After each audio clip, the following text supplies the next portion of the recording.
ঝালমুড়ি যেন কিছুতেই পিছু ছাড়ছে না। এবার ঝালমুড়ি নিয়ে মোদিজিকে কটাক্ষ করে ফেলেছেন বাবুল সুপ্রিয়। কি বলেছেন? রবিবার সন্ধ্যায় পশ্চিম মেদিনীপুর জেলার শালবনী বিধানসভা কেন্দ্রের তৃণমূল কংগ্রেসের প্রার্থী শ্রীকান্ত মাহাতোর সমর্থনে রোড শো করে নির্বাচনী প্রচার করেন রাজ্যসভার সাংসদ তথা বিশিষ্ট সঙ্গীত শিল্পী বাবুল সুপ্রিয়। তৃণমূলের পাশে থাকার জন্য মানুষের কাছে আহ্বান জানান।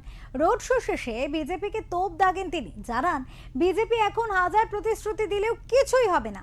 পাশাপাশি তিনি মোদির ঝাড়গ্রামে ঝালমুড়ি খাওয়া নিয়ে রসাত্মকভাবে ব্যঙ্গও করেন। জানান, অনেক দেরি হয়ে গিয়েছে।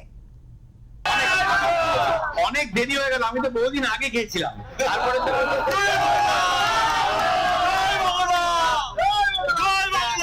অনেকদিন আগে আমি খেয়েছিলাম এবং ঝালমুড়ি খেয়ে দিদির সঙ্গে কথা বলে রাজনীতির ঊর্ধ্বে উঠে এসব করেছিলাম বলেই ইস্ট মেট্রোটা আমি করতে পেরেছিলাম।